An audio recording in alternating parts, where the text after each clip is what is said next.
Perkenalkan, nama saya Isra Natalia De Fretes, NIM saya 15 2024 0105009.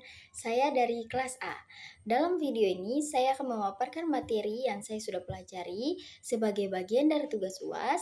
Semoga apa yang saya jelaskan dapat bermanfaat dan mudah dipahami. Selamat menyaksikan. Pertama, kita masuk pada materi kelompok 1, yaitu tanggung jawab akademik dan non-akademik. Tanggung jawab guru dalam aspek akademik ialah membimbing, mengajar, dan menilai peserta didik untuk mencapai tujuan pembelajaran sesuai kurikulum. Bentuk tanggung jawab ini terbagi atas 3 bagian, yaitu pelaksanaan pembelajaran, penilaian atau evaluasi, dan ketiga yaitu rencana pembelajaran. Berikut kita masuk lagi pada tanggung jawab non-akademik adalah guru mendukung perkembangan peserta didik mencakup pembinaan moral, sosial, dan karakter. Bentuk tanggung jawab ini terbagi juga atas 2 bagian, yaitu pembinaan karakter dan moral. Dan kedua, membangun komunikasi yang positif. Peran guru dalam melindungi hak peserta didik untuk memastikan siswa memperoleh pengakuan adil, aman, dan manusiawi selama proses pendidikan di sekolah. Bentuk peran guru adalah menegakkan hak peserta didik. Terbagi juga atas 3 bagian, yaitu sebagai pelindung, guru sebagai pembimbing, guru harus menjaga privasi pada siswa.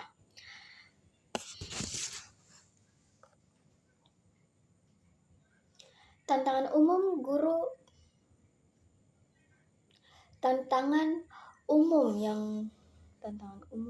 untuk menjaga hak peserta didik. Tantangan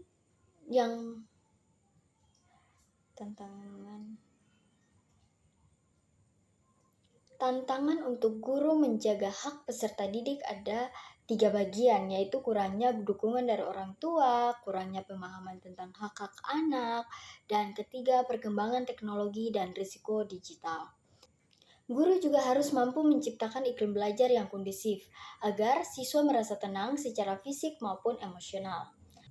Peran guru dalam menciptakan suasana belajar yaitu pertama mengatur kelas yang tertib dan rapi, menyesuaikan metode mengajar dengan kebutuhan siswa, dan menjaga keamanan fisik dan emosional pada peserta didik. Kita masuk pada pembahasan kedua di materi kelompok 2, yaitu berbicara tentang etika guru dalam berkomunikasi. Komunikasi adalah proses pertukaran informasi yang jelas dan terbuka sehingga pesan yang disampaikan bisa dipahami oleh semua pihak yang terlibat. Kendala komunikasi secara umum adalah perbedaan latar belakang dan sosial, kurangnya keterampilan dalam komunikasi, dan penggunaan media yang tidak tepat. Etika guru dalam bermedia sosial adalah sikap profesional yang harus dijunjung tinggi oleh guru dalam berbagai informasi melalui platform digital. Bentuk penerapan etika yaitu pertama menjaga konten pribadi, menghindari interaksi yang berlebihan dengan siswa, menyebabkan konten sensitif dan edukatif. Dampak dalam menggunakan medsos yang tidak etis. Pertama itu pencemaran nama baik institusi pendidikan. Kedua, konflik antar orang tua dan masyarakat. Ketiga, turunnya kepercayaan terhadap guru. Kita masuk pada pembahasan di materi kelompok ketiga yang berbicara tentang guru dan teknologi pendidikan. Pemanfaatan teknologi dalam pembelajaran yaitu media digital. Guru harus menggunakan video edukatif, animasi, dan membuat materi lebih visual agar mudah dipahami oleh siswa. Platform daring menggunakan Google Classroom, Zoom untuk mendukung pembelajaran jarak jauh untuk memungkinkan interaksi tanpa batas. Etika penggunaan teknologi di kelas, pertama itu hak cipta. Guru harus mencantumkan sumber belajar untuk menghormati karya orang lain. Dampak positif teknologi bagi pendidikan. Pertama, pemerataan pendidikan dan akses. Kedua, kreativitas dan kemandirian. Ketiga, interaktif dan kemandirian. Dampak negatifnya bagi teknologi pada pendidikan yaitu kesenjangan akses. Kedua, interaksi sosial menurun. Ketiga, penyalahgunaan pada teknologi. Tantangan dan solusi yang dilakukan yaitu literasi digital guru, etika penggunaan, dan kesenjangan digital. Kita masuk pada materi kelompok 4 berbicara tentang guru dan isu sosial. Pertama, peran guru dalam menghadapi isu sosial. Kedua, guru sebagai model. ketiga guru sebagai pemimpin, dan keempat guru sebagai perencanaan. Kita masuk pada materi kelompok keempat, yaitu berbicara tentang guru dan isu sosial. Pertama itu, guru dalam menghadapi isu sosial. Kedua, guru sebagai model. Ketiga, guru sebagai pemimpin. Dan keempat, guru sebagai perencanaan. Yang perlu kita ketahui, pertama itu, perilaku. Perilaku adalah suatu tindakan yang dilakukan sebagai tindakan terhadap sesuatu. Kedua, bullying. Bullying adalah suatu keinginan untuk menyakiti orang lain, baik secara langsung maupun secara tidak langsung, untuk menyakiti orang lain. Sedangkan radikalisme adalah sikap yang ingin membuat perubahan dalam politik, sosial, dan agama. Berikut adalah diskriminasi. Perlakuan tidak adil terhadap individual atau kelompok berdasarkan ras, agama, dan suku. Berikut membangun kesadaran multikultural di sekolah. Pendidikan multikultural menciptakan lingkungan belajar yang menghargai perbedaan budaya, mengajarkan toleransi, dan mencegah prasangka.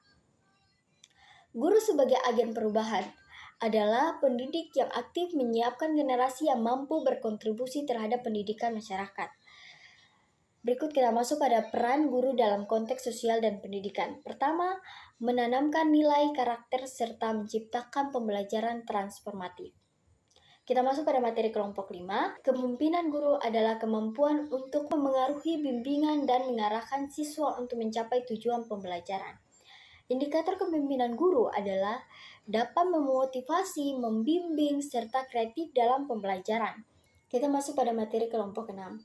Yaitu membahas tentang guru dan pengembangan karir. Mengapa penting pengembangan karir bagi guru? Yaitu meningkatkan kompetensi, adaptasi kurikulum, kesiapan tantangan global. Manfaatnya, dampak mutu pembelajaran, program pengembangan keprofesian berkelanjutan, terbagi atas 3 bagian, yaitu pengembangan diri bagi guru, membuat karya inovatif lewat metode pengajaran, dan ketiga, publikasi ilmiah.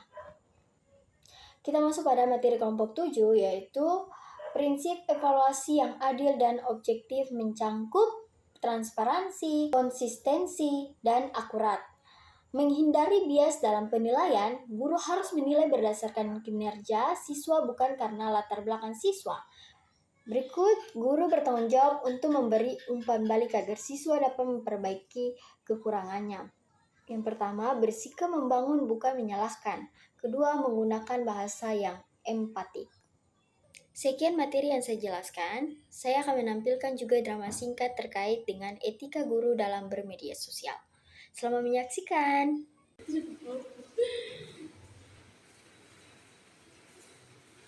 Bunita, dari tadi saya lihat kok senyum-senyum sendiri. Ada yang lucu. Iya Bu Rika, saya baru saja unggah video parodi soal siswa yang suka bolos. Langsung banyak yang like dan komentar. Video parodi, maksudnya siswa di sekolah ini. Iya, cuma lucu-lucuan aja Bu. Nggak disebut nama kok, tapi kan semua tahu siapa yang biasa gitu. Viral nih. Bunita, sebagai guru kita harus hati-hati dalam bermedia sosial, apalagi menyangkut siswa. Itu bisa melanggar etika profesi. Tapi saya nggak berniat buruk, cuma mau berbagi konten lucu biar guru zaman sekarang juga eksis. Memang tidak salah aktif di media sosial, tapi kalau sampai mempermalukan siswa, meski tak disebut nama, itu bisa melukai perasaan mereka. Kita harus menjaga martabat dan kepercayaan sebagai pendidik.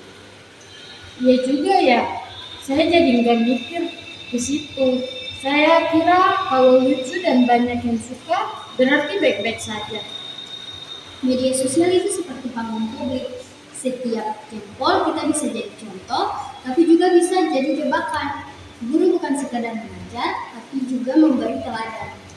Terima kasih Bu Rika. Saya akan segera hapus videonya dan lebih berhati-hati ke depannya. Bagus, menjadi guru bukan hanya soal ilmu, tetapi juga soal tanggung jawab dan etika. Dunia maya pun bagian dari dunia pendidikan.